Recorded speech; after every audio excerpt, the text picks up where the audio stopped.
أعوذ بالله السميع العليم من الشيطان الرجيم. بسم الله الرحمن الرحيم.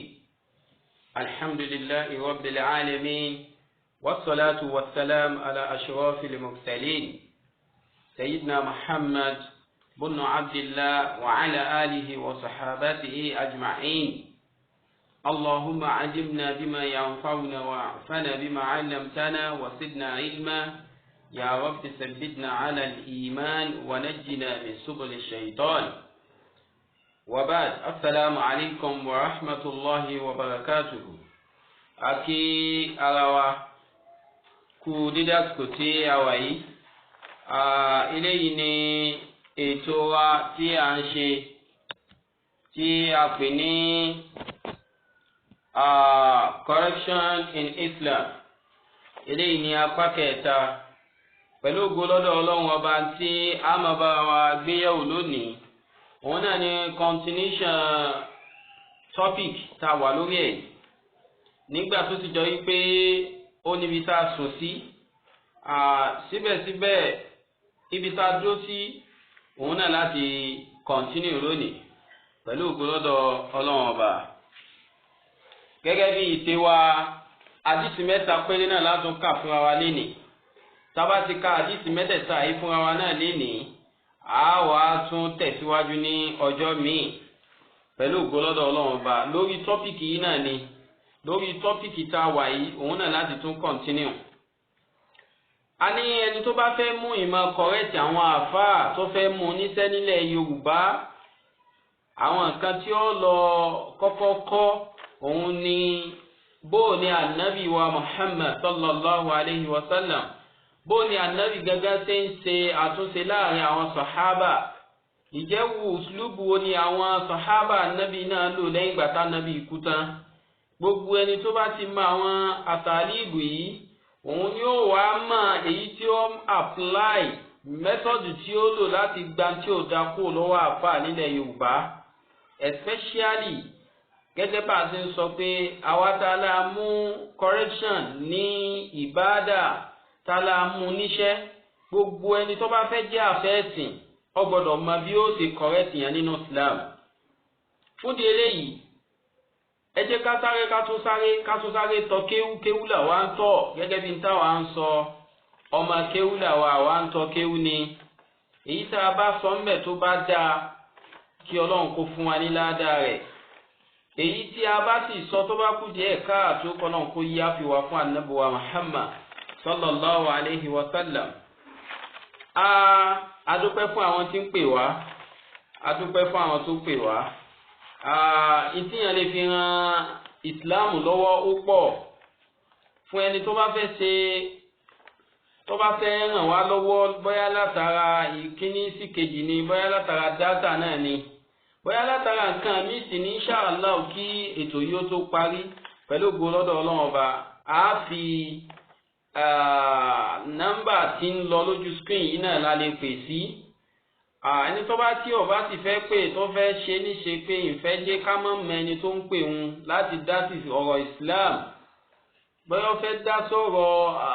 ọ̀rọ̀ nípa pé bò ní Islam ó ṣe gbòòrò, ẹlòmíì ò láìkí kí wọ́n máa polongo rẹ̀. Àkáǹtì nọ́mbà tí a fi dá sí ètò yìí, inshallah aṣọ rẹ̀ lójú screen. Ani anabi wa Muhammad sallallahu alayhi wa sallam, anabi jẹ́ nìkan tọ́jọ́ yìí pé a máa tẹ̀lé ntí Ọlọ́run ọba bá pa á láṣẹ, ń bí ààlà tọ́lọ́run bá ní kó dúró sí ńbẹ̀ náà ni ó dúró sí. Káwòye sí àdìsí Sulaiman bónú Yasa. Wọ́n fẹ́ jẹ́ ká ka àdìsí náà tán, ká wá summarize àdìsí náà. Ẹ̀kọ́ tá a bá wá rí kọ́ látara àdìsí yìí ká fi ṣera wa láǹfààní. Ó ní ọkùnrin kan bẹ tí wọ́n pè ní Sadiq. Wọ́n ní ìgbà tó wọ ìlú Madina, faja'ala yas'ala an mutashabihi al-Qur'an. Gbogbo àwọn tó rújú nínú al-Qur'an lòun béèrè lọ́wọ́ àwọn aráàlú. Fa arsala ilayhi Umar. Ni Umaru bá ó gbọ́rọ̀ nípa arákùnrin yìí pé ẹnìkan wọ ìlú tí ó ń da ìlú rú látara àwọn ìbéèrè tí ó ń béèrè lọ́wọ́ àwọn aráàlú tí àwọn aráàlú ò rí sí fọ̀ látara ìbéèrè náà. ni Umaru bá ránṣẹ́ sí pé ẹ bá ń fi arákùnrin náà wá. waqad a'adda lahu a'rajina an-nakhli wọ́n ní Umaru sẹ́yìn náà Umaru radiyallahu anhu ó ti pèsè àwọn kí ni à ń pè é àwọn kíní igi dẹ̀bídùn tó ti gbẹ ó ti pèsè kalẹ̀ tó pọ̀ fún arákùnrin pé tó bá dé ìtí ó jẹ níyà ni. wàkọ́ọ̀lá nígbà tí arákùnrin yìí dé ní Umaru bá ń béèrè ọwọ́ rẹ̀ yìí pé mani anta taniwọ́ tó wọlúwá tó ń dààmú àwọn aráàlú wa tó ń fi àwọn ìbéèrè tí ń takò ẹ̀sìn ìbéèrè tí ń da ẹ̀sìn wú mọ́ lójú tó ń béèrè lọ́wọ́ wọn. kọ́ọ̀lá ló bá sọ yìí pé ana Abdullahi Sabiq ó ní èmi náà ń pè ní Abdullahi Sabiq. fa akhadha Umaru arjunan min tilka al-a'rajina ni Umaru bá mú ọ̀kan nínú àwọn igi dẹ̀bídù tó ti pèsè kalẹ̀ yìí ni Umaru bá mú ọ̀kan lára wọn. fadarabahu ni Umaru bá nà. wa qala ni Umaru bá sọ yìí pé ana Abdullahi Umar ni Umaru náà bá sọ fún pé èmi ni wọ́n ń pè ní Abdullahi Umar. faja'ala lahu darban hatta daniya ra'sahu. Umaru náà pẹ̀lú igi yìí débi wípé ẹ̀jẹ̀ ń dà ní orí ẹ̀. faqala ni Umaru bá sọ wípé ni arákùnrin yìí bá ń sọ fún Umaru wípé ya amiral mu'minin mo pè ìrẹ́ aláṣẹ àwọn mu'minin hasbuk ó tó ẹ̀ faqad za'aba alladhi kuntu ajidi fi ra'si ìtí ò jẹ́ kí erí mi ó pé nǹkan náà ti fò lọ ìtí ò jẹ́ kí n rí ọkàn rò pé ìyẹn da nǹkan wú nínú ẹ̀sìn nǹkan náà ti fò kó ní orí mi. kí ni abẹ́ fàyọ́ bí àdìsí ni pé arákùnrin yìí wọnú ìlú ìsìn àwọn ìbéèrè nínú ẹ̀sìn tọ́jọ́ pé inú ẹ̀sìn náà ní ti ń béèrè o kọ́dà látara nù Qur'an ni ó ti ń béèrè àmọ́ àwọn ìbéèrè yìí ó lè dà nǹkan rú máwọn èèyàn lọ́wọ́. kí ni Umaru fi kọ̀rẹ́tì ẹ̀ nígbà tí Umaru kọ̀rẹ́tì àṣìṣe rẹ̀ Umaru bẹ̀rẹ̀ sí ní kó ibi bò ni. náà látara eléyìí káwa náà wá gbà mú pé a gbọ́ nínú àwọn sàhábà nígbà tó fẹ́ kọ̀rẹ́tì wá àṣìṣe báyìí tí nǹkan báyìí bá ń ṣẹlẹ̀ nínú sòsáìtì tiwa àwo ò lè lówú mẹ́tọ̀dù yìí. tábàlà lówú mẹ́tọ̀dù yìí à ń kógi bò ẹni tó ṣe àṣìṣe nínú ẹ̀sìn ìwọ ẹni bẹ́ẹ̀ yóò padà wá di ẹni tí wọ́n tún mọ kọ̀rẹ́tì ní pé àti ń ṣe báyẹn láti fi kọ̀rẹ́tì èèyàn. tá a bá sọ pé anabi wa Muhammad sallallahu alayhi wa sallam anabi ní ẹ tẹ̀lé mi alaykum bí sunnati sunna mi anabi ojú ọ̀nà mi anabi dọwọ́ yín àti ojú ọ̀nà àwọn khulafa rashidin. ǹjẹ́ ọ̀kan ní lára àwọn ojú ọ̀nà àwọn khulafa rashidin tá a lè tẹ̀lé a lè lo mẹ́tọ̀dù yìí. torí tá a bá lówó mẹ́tọ̀dù yìí ti wà nínú sòsáìtì tiwa yóò dá wàhálà lẹ̀. bákan náà wọ́n nínú àdìsí tí a rí nínú Bukhari ní volume 3 àdìs 151 tábà lọ wò wọ́n á rí wípé wọ́n fi ọkùnrin kan ní Sirin yìí ó wà lọ́dọ̀ olówó kan ó jẹ́ ẹrú ó wà lábẹ́ olówó tí a ń pè ní Anasa. nígbà tí olówó yìí ní owó àmọ́ Sirin yìí ó ti sin olówó rẹ̀ débi wípé òun náà ń fẹ́ freedom látọ̀dọ̀ olówó rẹ̀. ó bá béèrè lọ́dọ̀ olówó rẹ̀ tí wọ́n pè ní alimokataba. kí ni wọ́n pè ní mokataba ni kí ẹrú ó ti sin olówó rẹ̀ kó wá di àsìkò kan kóun náà wá béèrè fún òmìnira yìí pé ẹ dákun tó Ọlọ́run ẹ yọ̀ǹda mi tí mo bá ń ṣe yìí tó. wàkánà kẹ̀dírul mal ẹni tá à ń sọ yìí ó ní owó débi pé ó lè firi rẹ̀ láì ní gbà kankan torí pé tó wà nù ṣẹ̀ríà ní pé ẹni tó jẹ́ olówó yóò béèrè pé kí ni nǹkan tí o lè mú wá tí ó wá tí ẹrú bá ti wá fún olówó rẹ̀ nǹkan kan ẹni tó jẹ́ olówó yìí ó wá firi rẹ̀. àmẹ́ni tá à ń pè lólówó yìí ó ní owó débi pé kọ́dà tí ó bá béèrè lọ́dọ̀ ẹrú rẹ̀ yìí pé kó mú nǹkan wá tá a mọ̀ sí Sirin nìyí ó lè firi rẹ̀ tí ó sì mọ̀ lọ láyọ̀ àtàláfíà. fàábà lólówó yìí bá yarí ó ní sẹ́ kò sí ti ń tọ́jọ́ bẹ́ẹ̀ kò sí ti ń jẹ́ bẹ́ẹ̀ ó ní kò lábẹ́ mi ní sẹ́. fàǹtọ́lákọ̀ ilà Umari ní arákùnrin yìí bá lọ sí ọ̀dọ̀ Umaru fàǹtọ́lákọ̀ ilá Umaru lélẹ́ yìí bá lọ sọ́dọ̀ Umaru ní Sirini yìí radiyallahu anhu kí ìyọ́nà náà bá gbọmọ bá Umaru fàkọ́ọ̀lá nígbà tí Umaru gbọ́ eléyìí ní Umaru bá lọ bá olówó yìí ní bá ń sọ fún yín pé káàtìbù ó ní fílẹ̀ jẹ́ kó máa lọ fàábà olówó yìí ní rárá tẹ́ àní òní lọ ní tẹ́ wọ́n bá ń dírágì ọ̀rọ̀ Umaru yẹn dákun fílẹ̀ jọ máa lọ olówó ní òní lọ ní tẹ́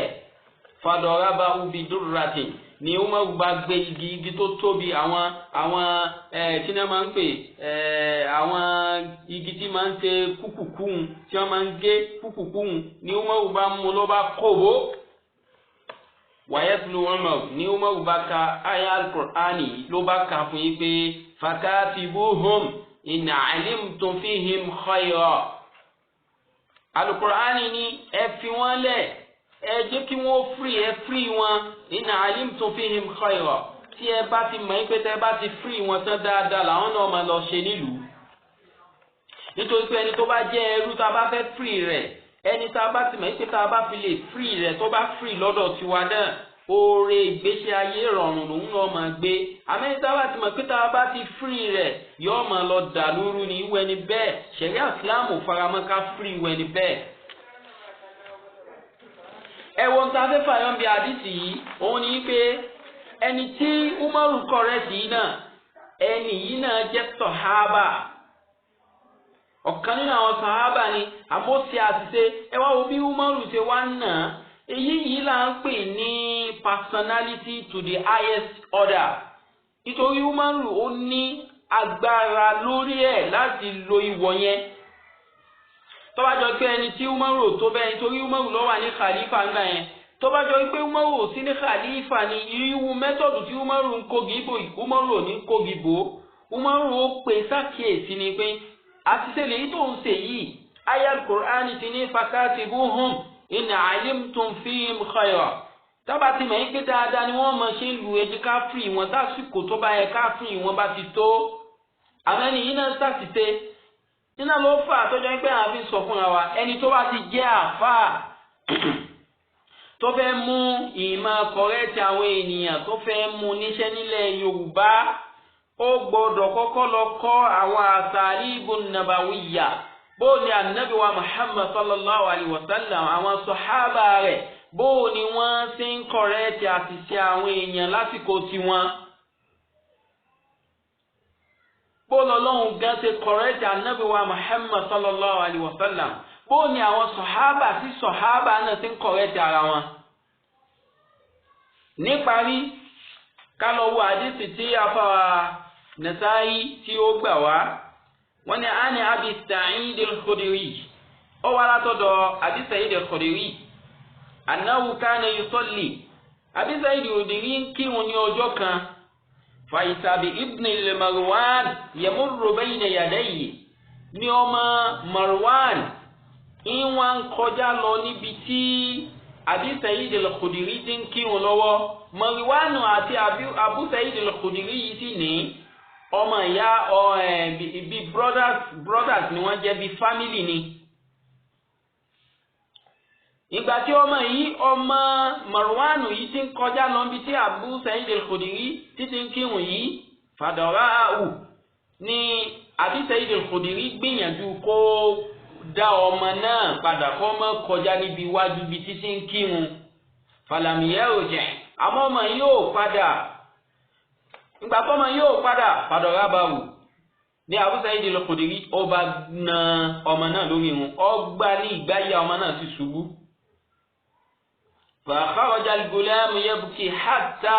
ata Marwan lọ́mọ yìí bá jáde ní bá ń sunkún ló bá ń káwọ́ lérí ní sunkún ní fẹsẹ̀ ìjẹlẹ̀ ní já rẹ̀ mọ́lẹ̀ títí tí Marwanu náà fi wá pé kí ní sí ọmọ yìí tọ́mọ yìí fi wá sàlàyé fa akhbarahu ní ọmọ yìí bá sàlàyé fún Marwanu pé tó ṣẹlẹ̀ léléyìí. faqala Marwanu li Abi Sa'id ní Marwanu bá sọ fún Abi Sa'id níjọ́ náà yìí pé lima darabta ibna akhika kí ló dé tọ́ ọ̀nà ọmọ ìyá rẹ̀ débi tó fi sunkún tó báyìí. qala wọ́n bá sọ pé ma darabtu èmi ò náà innama darabtu shaytan ni mo nà. Sami'tu Rasulallahi sallallahu alayhi wa sallam Ọlọ́hun gbọ́ tí Ànábì wa Muhammad tí ń sọ báyìí wípé yaqul wala Ànábì sọ wípé idha kana ahadukum fi ssalati tí ẹnì kọ̀ọ̀kan yín bá ń bẹ lórí ìrun tẹ́ ń kírun lọ́wọ́ fa arada insanu yamurru bayna yadayhi tí táwọn èèyàn wá fẹ́ kọjá níbi tẹ́ ẹ ti ń kírun wọ́n fẹ́ gba wájú yín fayadra'uhu ẹ gbìyànjú agbára yín mọ́tàtọ́ra bẹ́ẹ̀ bá ṣe lágbára mọ́ ẹ gbìyànjú kí wọ́n má gba wájú yín. fàyìnì àbà àmọ́ tí wọ́n bá wá kọ̀ tí wọ́n láwọn fẹ́ gba wájú yín tòótọ́ ni ní túláàsì falyuqatilahu ẹ bá wọn jà lórí irun ẹ bá wọn jà fa innahu shaytan ìwọ ẹni bẹ́ẹ̀ tẹ́ ń gbìyànjú pé kó má kọjá wájú irun yẹn tó fẹ́ kọjá túláàsì yẹn èṣù ni ṣèyítọ́ọ̀nù ni ó ní tó fà á tí òun fi wá na ọmọ Marwan nìyẹn ọmọ ẹ̀gbẹ́ ẹ̀.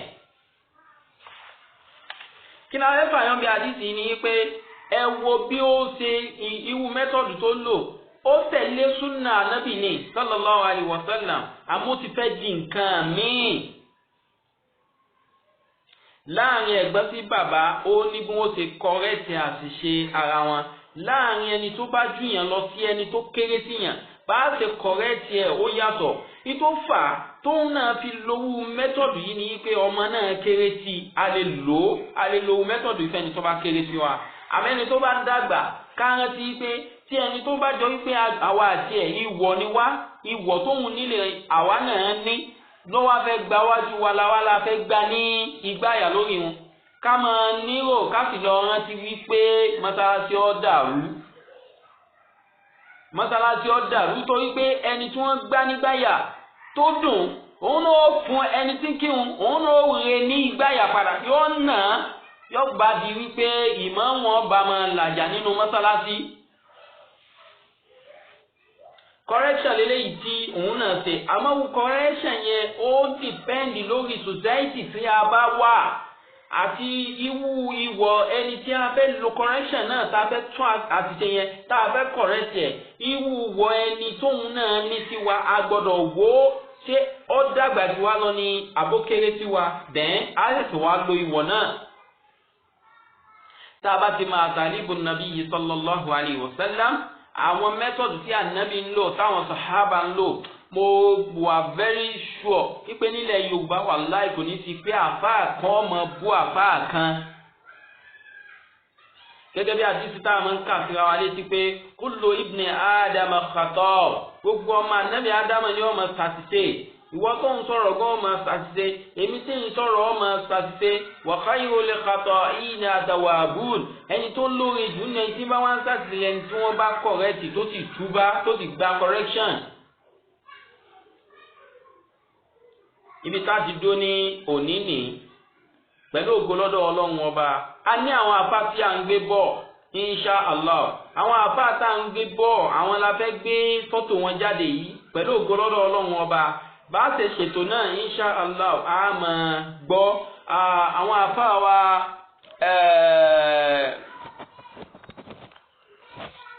àfá àkọ́kọ́ ni àwọn àfá wa Abadila Al-Misri láti Cairo lọ́hùn ní insha Allah àwọn náà bá wa ṣe ètò pẹ̀lú ògo lọ́dọ̀ Ọlọ́run ọba bákan náà àwọn àfáà wa al-Islam pẹ̀lú ògo lọ́dọ̀ Ọlọ́run ọba àwọn àfáà wa náà bá wa ṣètò pẹ̀lú ògo lọ́dọ̀ Ọlọ́run ọba insha Allah a ti fẹ́ ṣẹ́dú àwọn program yẹn bí a ti ṣe ètò náà insha Allah àfáà wa ẹlẹ́ẹ̀kẹta tí a ń gbé bọ̀ àwọn náà ni àwọn àfáà wa àwọn ni àfáà wa tí a ń wò lójú screen yìí pẹ̀lú ògo lọ́dọ̀ Ọlọ́run ọba àwọn náà ó bá wa ṣètò. so gbogbo àwọn àfáà tá a ń gbé bọ̀ yìí pẹ̀lú ògo Ọlọ́run ọba a nídìí help àwọn tí ń wò wá gbogbo àwọn àfáà yìí náà nídìí ká wẹ́kọ̀ mọ́ ká kọ̀ dámà kankan fún wọn. fẹ́ni tó bá fẹ́ sponsor screen tí account number ní ṣò lójú screen yìí First Bank ni so ó kọ program wa tí à ń ṣe yìí gẹ́gẹ́ bá ṣe sọ òun náà ni a fẹ́ fi hàn wá yìí Imamu Mandala Ramadan program tí a mọ̀ sí al-barnamij ramadaniya lil mu'assasati mandalawiya. So Imam Mandala Ramadan program inshallah a ní di sponsor ẹ̀yin èèyàn ẹ̀yin mùsùlùmí ẹni tó bá ń ná sójú ọ̀nà tọ́lọ́run ọba níjọ́ tí ọlọ́run ọba bá máa sanwó ẹni bẹ́ẹ̀ lẹ́san kí ọlọ́run má dùn ẹni bẹ́ẹ̀ ní ládàá pẹ̀lú ògo lọ́dọ̀ ọlọ́run ọba bí tá ti dúró lónìí ní inshallah. A tún máa tẹ̀síwájú ní ọjọ́ míì inshallah ní ọ̀la pẹ̀lú ògo ọlọ́run dédé àsìkò tá a ṣe program lónìí yìí náà látún continue. Subhanaka Allahumma wa bihamdik